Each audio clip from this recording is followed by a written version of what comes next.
have to remember to put in plus c, and then sometimes you have to evaluate. Here you have to be a little bit careful about what your plus c is. In terms of evaluating, if I told you r prime of t was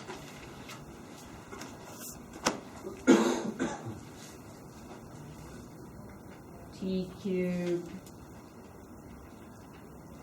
e to the minus 4t and I don't know, let's say cube root of t.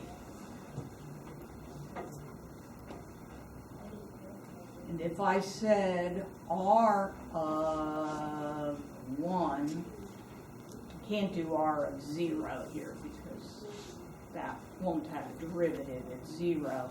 But if I told you r of 1 was the vector 1, 2, negative 3, find r.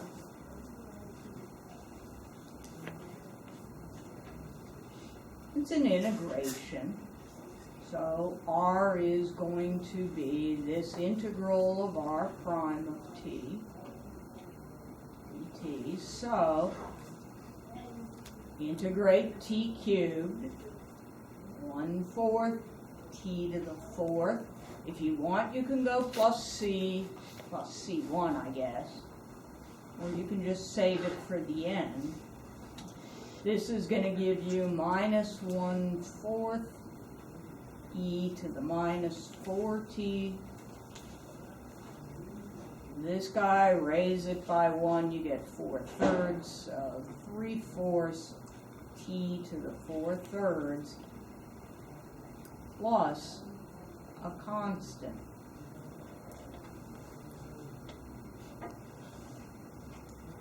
And then evaluating this constant, r of 1, if I plug 1 in, I would get 1/4 minus 1/4 e to the minus 4, and then 3/4 plus a c, and that is supposed to be this 1, 2, negative 3. I've made this ugly, but you know. And that's going to tell me then that c is going to be my 1, 2, negative 3 minus this stuff.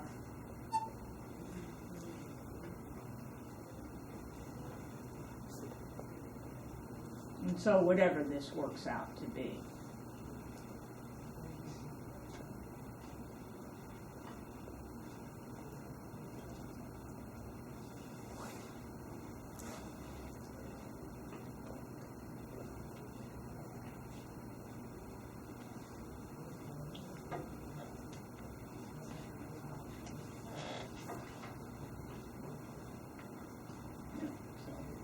Minus 3 minus 3/4 is minus 3 3/4. I just wrote it as a decimal. Doesn't much matter.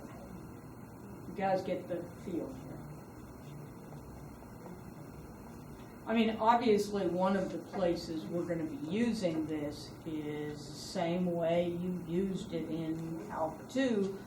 I give you acceleration or maybe velocity and ask you to recover the original position function. And there will be typically initial conditions. But at the moment, we're not doing it within an application, we're just kind of crunching. If you flat out have a definite integral,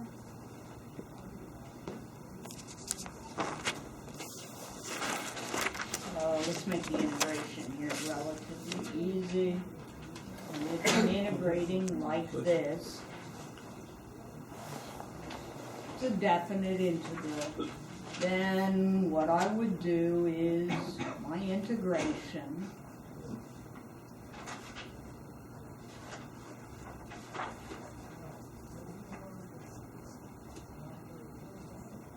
and and then I just evaluate from 1 to 2. So 2 to the 5th, what is that, 32?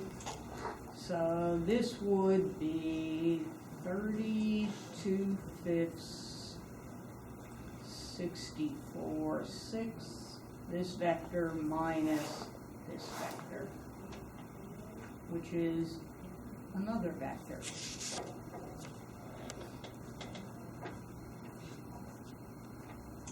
Okay.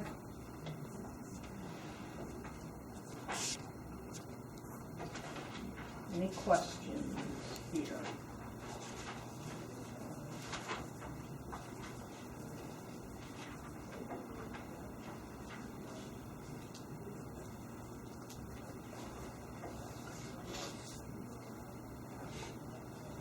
Okay. This is section 3.2 or 13.2 up to this point. I'm gonna go a little bit farther. Well, I'll go farther. But I'm not gonna test over that next week. So next week, in terms of the material that gets covered, in chapter 11, that's section on parametric equations, that would be 11.1. You need to be familiar with the stuff in 11.5. That's that conic sections. That doesn't mean I'm testing over it, but that's part of the graphing stuff. And then chapter 12. With the understanding that, not 12.7, so 12.1 through 12.6, and in section 12.6, those are those surfaces that will be matching. So you're not going to have to draw. Okay? 11.1? 11.1, and then conic sections is 11.5. That's what helped you in terms of the graphing in 12.6. What about this 13.1? Oh, and then 13.1 and 13.2. Those are the vector value functions. Yeah. So how many questions are going to be in the test? I don't know. I haven't written it, but it's been a long time since time has been an issue on a test that I've given. Which isn't to say some people are not willing to sit far longer than I ever would have been able to. You know, I never think you can concentrate much past 2 hours. 55-minute class, if it were during the day, 3 pages of my exam, because I have stuff laid out and there's space there. That would usually do it. So because we have the extra time here, I worry a little bit less. Generally speaking, 4 pages. It would go into 5, probably not this one, but sometimes because pictures are there. I have not written an exam, I think, in any calculus class or even pre-calculus that didn't have a bunch of pictures somewhere. So, you know, this would be real typical where I give you a curve and at a point say draw R of t and R prime of t. Yeah. And then, you know, the stuff with the vectors that we did. So sometimes those take space, although they're really pretty easy to do. There's not a lesson before or after the test, is there? Not that I would stay if I were you. No, I mean, and this is the problem. I lose a class day. And the reality is, you don't want to stay. I don't want to have to then grab papers from people. I wouldn't stay if I were you. And you don't want me doing it on the front end either. So, you know, this is part of why I have to keep going ahead though. Okay? Okay. So,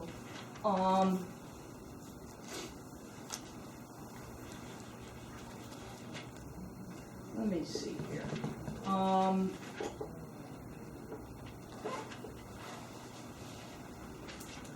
Well, we might as well just kind of start with this stuff.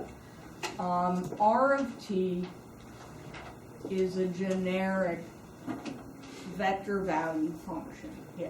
Just real quick about the test before you get Yeah. started. Is it going to be all memorization or any type of formula sheet? No formulas. There will come a time where I will let you, I will give you a few formulas, but I assume you guys know derivatives and integrals, and past that, I don't, well, I guess there's the formulas with dot and cross, but those are things you should know anyways, because they're gonna be used. Are they not in your other classes? Many of you. So, minimal amount of memorization. But yeah, no formulas. Alright, thank you. Okay, actually I should probably say this is starting in section 13.3. So, R of t is a vector value function.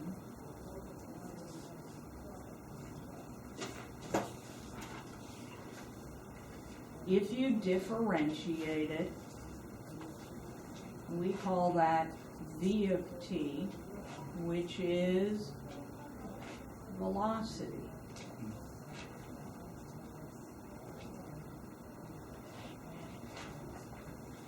If I take the magnitude of velocity, that's a scalar, I get back what we call in English speed.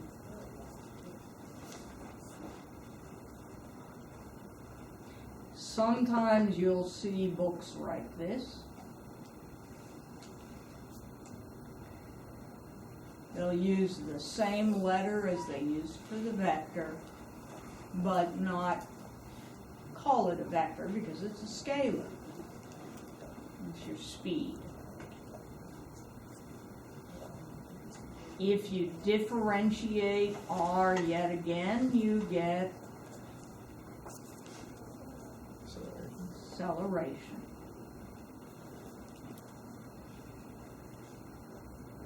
Which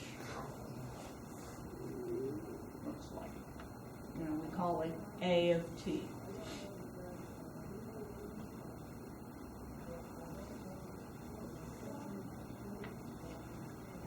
If your speed is constant, does it follow that acceleration is 0?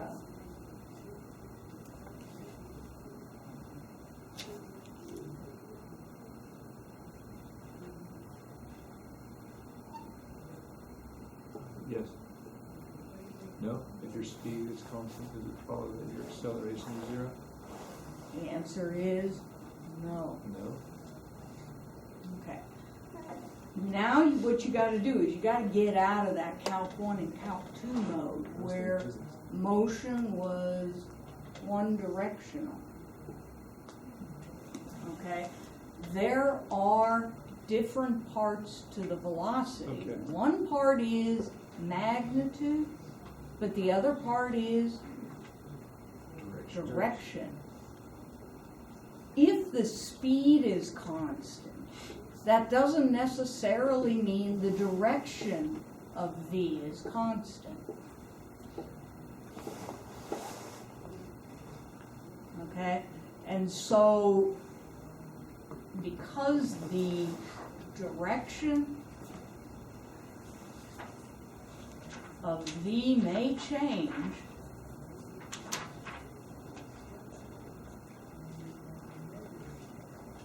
v prime is not necessarily 0. By 0, I mean 0 vector. So, in the calculus class, until you get into functions of more than one variable or vectors like this, all motion is treated as being linear. And so there's only two possible directions, which are distinguished by pluses and minuses.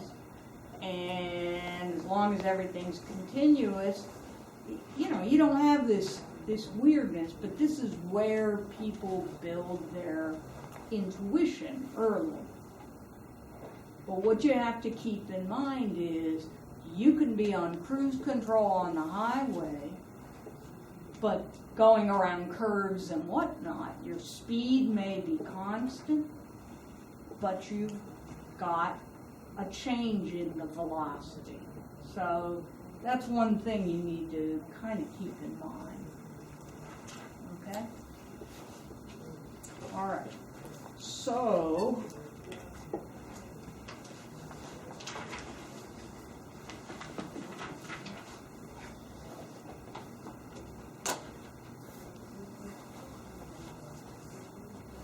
well, let me just do this. Calc3 stuff.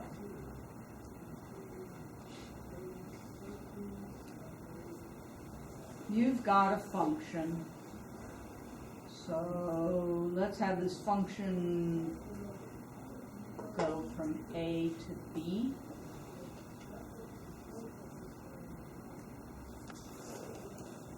This length, do you guys remember doing? It's typically, I mean, it's a pretty quickie in Calc2, primarily because most of the time the formula that will give you arc length is going to result in an integral that's usually very difficult to compute. Arc length, this length along this curve, I'll call it S, would be the integral from A to B, and you would integrate 1 plus the derivative of f squared, the square root dx. That's a formula. It gets generated in Calc2, derived from mean value theorem.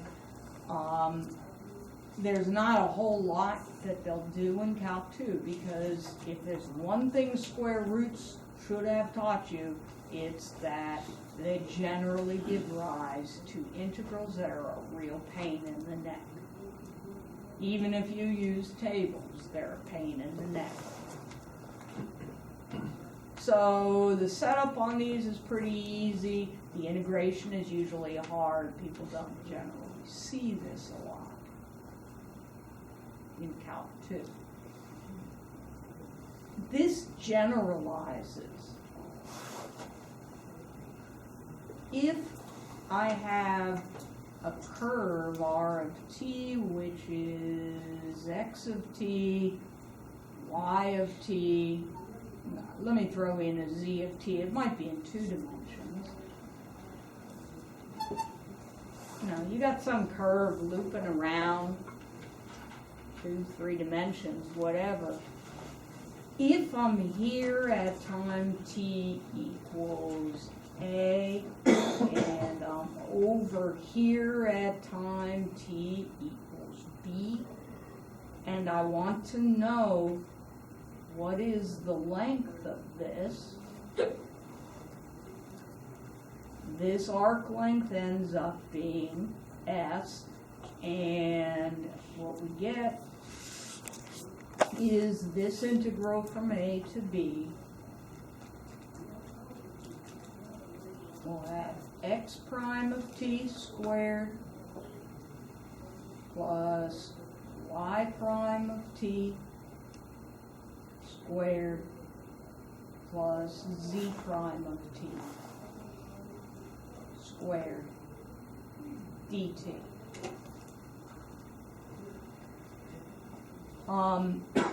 Up above, remember when we were doing parameterizations, and I said if you parameterize a function, then you would let x equal t and y would be f of t.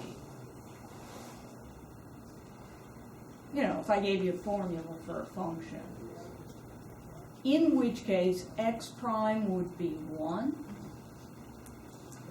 and y prime would be f prime. This is a special case of what we have down below. This is giving me arc length. Okay. What is this?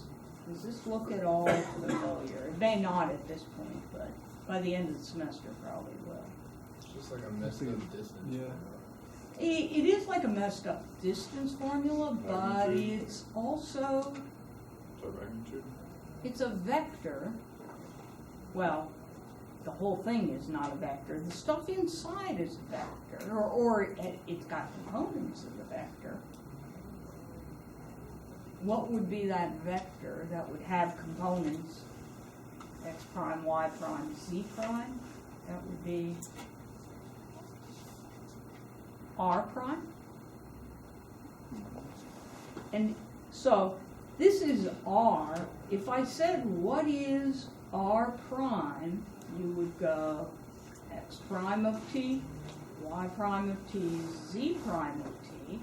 And if I then asked you what is the magnitude of R prime, you would tell me, so here's the vector, how do we take magnitude? Yeah. We would get X prime squared plus Y prime squared plus Z prime squared. So it really is a distance formula because it's a length. Well, what is it the distance or length of? It's the length not of R, but of R prime. So what we get is this.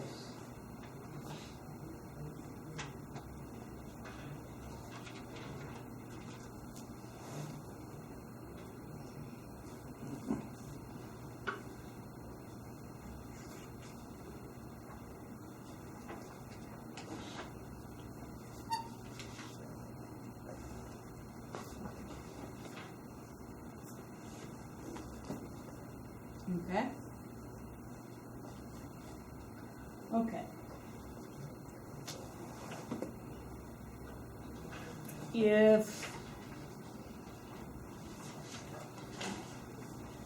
If I defined S of capital T to be the integral from A to T of this,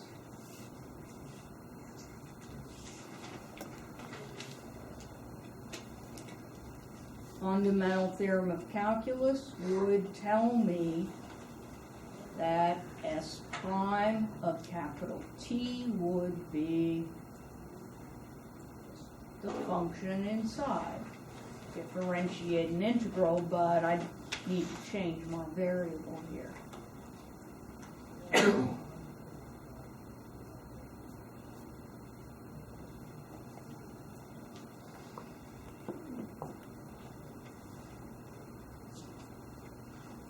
We're not going to need this right away, but down the line we will.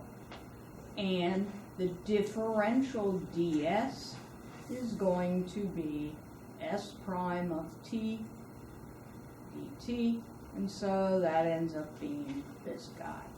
Also something that we will use, but just not right now.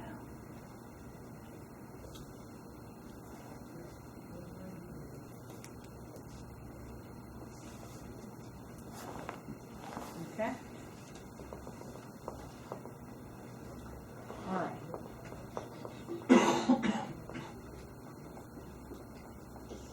Okay. So those are just comments. Like I said, these particular facts are not going to get used a whole lot. This in particular, though, is measuring arc length. So what we want is to be able to define curvature. And before we do that, the book is going to introduce a parameterization that is really obnoxious. obnoxious, difficult to compute, very difficult to compute. The book will give you some exercises in it, but it's a real pain in the neck to work with, and consequently nobody does work with it. What it is a parameterization, though, that gives you a good insight into what curvature is going to be. So, let me see how I want to do this. There is something in section 13.3 that's called or defines the arc length parameterization.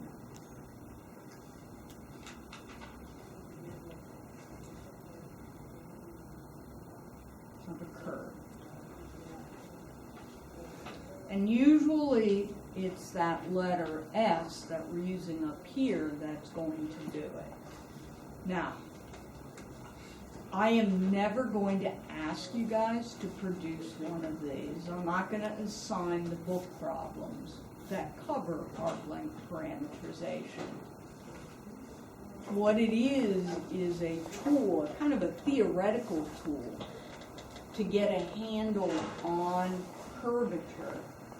But it's so complicated to work with that after you get an understanding of curvature, there's some manipulation that goes on that gets the definition into a form that normal people can work with.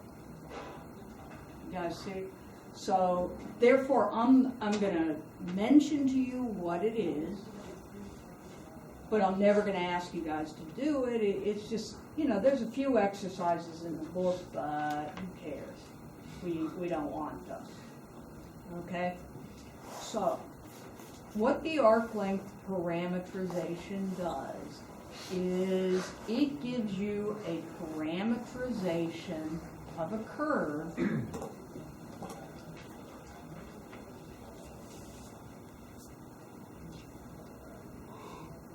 such that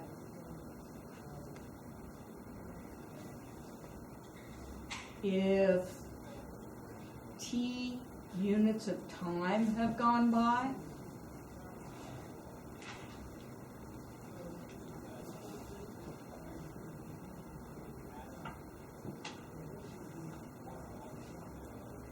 we've moved t units along the curve.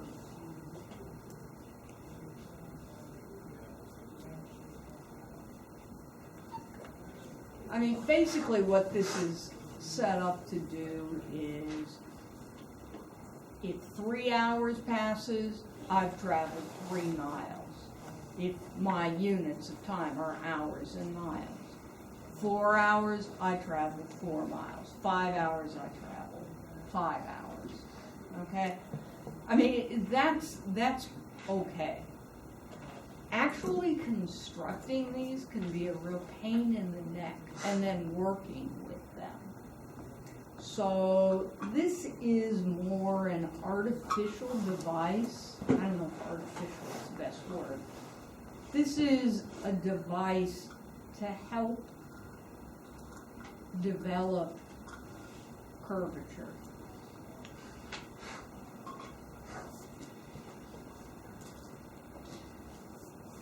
And so the definition of curvature is going to include this. Arc length parameterization is usually denoted with an S.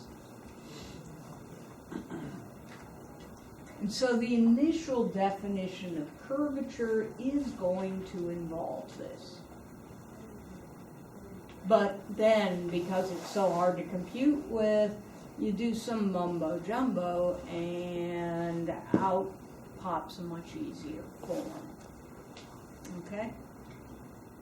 So, I'm going to leave this here for the moment and ask some general questions.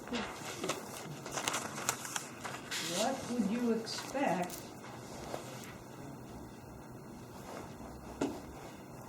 out of any measurement of curvature.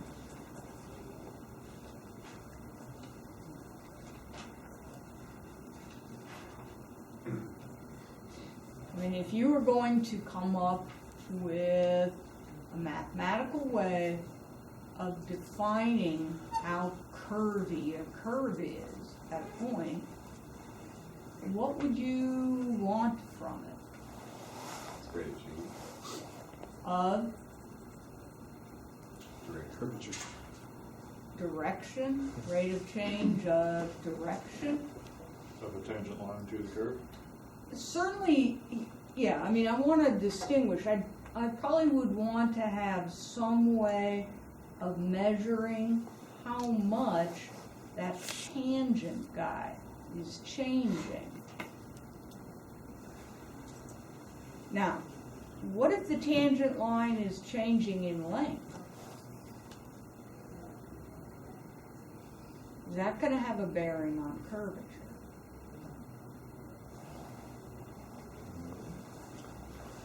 Should it? Yeah, probably. So if I start with R, the tangent line has direction R prime, which is your velocity. Velocity's got two parts to it. One is direction, the other is length or magnitude or speed.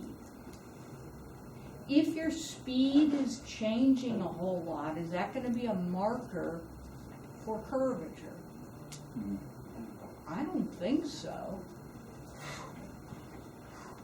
Your acceleration. Hmm? The acceleration. Well, I just am talking about R prime. What part of R prime is going to be indicative of if there is a lot of curve or not so much curve? The direction. And that's purely the direction. Okay? So that's one thing. What about straight lines? What kind of curvature? Hmm? Nine. No? Zero. You would expect any way of measuring curvature to give you the curvature here of a straight line to be zero. I mean, any reasonable way of measuring how curved a curve is better do this. What about circles? Constant. Better be constant. Curvature of a circle could be constant.